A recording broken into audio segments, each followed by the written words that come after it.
অনেক দিন পর একটা বিয়ের দাওয়াত পেলাম, তো আমরা দুপুরবেলা সবাই মিলে রেডি হয়ে গেলাম সুন্দর করে। এখন বেরোবো বিয়ে বাড়ির উদ্দেশ্যে। তো এই তো ওদেরকেও রেডি করে দিলাম। ময়নাও সুন্দর করে রেডি হয়ে বসে গেল বাইকের সামনে। ও তো সবসময় সামনেই বসে আর আমি পিছনে বসি। তো এই তো সবাই মিলে চলে আসলাম বিয়ে বাড়ি। এই যে সামনে বিয়ে বাড়ির গেট দেখা যাচ্ছে, আর বিয়ে বাড়ি অনেক সুন্দর করে সাজালো। তো আমরা আস্তে আস্তে প্যান্ডেলের দিকে যাচ্ছি, যে দেখি ভিতরে গিয়ে কি অবস্থা। আর অনেক দিন পরে আজকে শাড়ি পরলাম। আগে তো প্রায়ই শাড়ি পরা হতো, এখন পরা হয় না বললেই চলে। তো একটু যখন সুযোগ পাই পরার চেষ্টা করি। তো এখানে বসে বসে অপেক্ষা করতেছিলাম। আর ময়না কান্নাকাটি করতেছিল, কারণ ওর শরীর একটুও ভালো না। ওইদিন ওর খুব জ্বর ছিল, তো ওর পাপা ওরে সামলানোর চেষ্টা করতেছে আর আমি বসেছিলাম। তো কি আর করার, ছেলে এত পরিমাণ কান্নাকাটি করতেছিল যে আমি বাজার যাব বাজার যাব। ও বাজার যাইতে চাই, বাজারে গিয়ে ওর ঘোরাঘুরি করবে। আর বেশি দোকানপাট দেখতে ওর খুব ভালো লাগে, মানুষজন। তো ওরা একটু সামলে আমরা চলে গেলাম খাবারের দিকে। গিয়ে ওখানে গিয়ে দেখি যে খাওয়া দাওয়াটা করা যায় কিনা, যেহেতু ও কান্নাকাটি করতেছে। যত তাড়াতাড়ি সম্ভব খাওয়া দাওয়া করে বাড়ি চলে যাব। তো ওখানে গিয়ে বসলাম, খাবো। তো ময়না বলল ঠিক আছে খাবে, কিন্তু খাওয়া যেই শুরু হলো ওর কান্নাকাটি শুরু। তো ওর পাপা ওরে নিয়ে উঠে চলে আসলো আর আমি খেয়ে নিলাম বসে। সো ডিম ছিল, রোস্ট ছিল, গরুর মাংস, আর লাস্টলি দই ছিল। ওর সাথে একটা কোল্ড ড্রিঙ্কস তো থাকবেই, মাস্ট বি, কোল্ড ড্রিঙ্কস ছাড়া তো চলে না।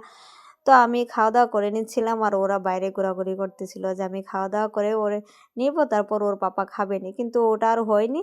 আমি খাওয়া দাওয়া করে ডিরেক্টলি বাড়ি চলে আসলাম। আমাদের এসে বাড়ি দিয়ে গেল, তারপর ও আবার গেল। তো ওখানে গেলাম বিয়ে খেতে, কিন্তু বউও দেখা হলো না, বড়ও দেখা হলো না, কোনো কিছুই দেখালো না। যাক, তাতে কোনো সমস্যা নেই। সবার আগে হলো আমার বাচ্চা, ওর শরীর। তো ওর যেহেতু ভালো লাগতেছে না, ওরে নিয়ে বাড়ি চলে আসলাম। তো বাড়ি এসে ও সুন্দর করে ঘুমায় গেল। তো আমি ভাবলাম যেহেতু অনেকদিন পরে শাড়ি পরছি, যাই একটু ছবি ভিডিও করি। তো আমার একটা ভাগ্নিজ হলো, ওরে নিয়ে গেলাম। ও আবার সুন্দর করে ভিডিও ছবি করে দিয়ে, আমি যেভাবে যেভাবে বলতেছিলাম। কারণ আবার কবে শাড়ি পরা হবে তার কোনো গ্যারেন্টি নাই। শাড়ি পরা হয় না বললেই চলে, যেহেতু শাড়ি পরে ছেলেরে সামলাতে পারি না। আর সাথে যদি ওর পাপা থাকে তাইলে কোনো সমস্যা না। আর আজকে যেহেতু ওর পাপা নিয়ে যাবে, তাই ভাবলাম আজকে এই সুযোগে একটু শাড়ি পরি। ছেলে তো সামলাতে হবে না, আমি একটু সাজুগুজু করি। তাই ভেবে একটু সাজুগুজু করা।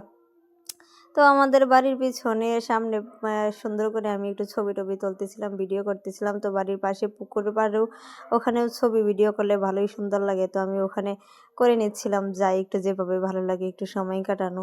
ভাবলাম যে আজকে বিয়ে বাড়ি খাবো, তারপর আশেপাশে একটু ভালো জায়গা দেখে ঘুরতে যাব, ওরকম প্ল্যান ছিল, কিন্তু সেটা আর হলো না। তো বাড়ির পাশে নিজের মতো করে নিজে কিছু একটা করে একটু মনের সান্ত্বনা দিচ্ছিলাম যে এখানেই করি। তো এই তো এখানে বসে বসে ভিডিও করতেছিলাম, ছবি তুলতেছিলাম। তারপর ময়না উঠে গেল, ও বসে বসে ভিডিও দেখতেছিল ফোনে, আর আমি আমার মতো করে ছবি ভিডিও করতেছিলাম। তো এইভাবেই কেটে গেল আজকে আমাদের বিয়ের দিনটা। তা যা হোক, ভালোই লাগলো, আনন্দ করলাম। অনেকদিন পর একটা বিয়ে খেলাম, বিয়ে বাড়িতে গেলাম, সুন্দর করে সাজলাম, খাওয়া দাওয়া করলাম, বেশ ভালোই কাটলো দিনটা। তো এই তো সব মিলিয়ে, আর শাড়ি পরতে আমার বেশ অনেক ভালোই লাগে। বিয়ের আগে সবসময় আমরা প্ল্যান করে শাড়ি পরে ঘুরতে বের হয়ে যেতাম। বিয়ের পরেও প্রায়ই আমি বাড়িতে শাড়ি পরতাম, তারপরে কোথাও বেরোতাম, কিন্তু ইদানিং আর পরা হয় না। যা হোক, এটাই ছিল আমার আজকের দিন।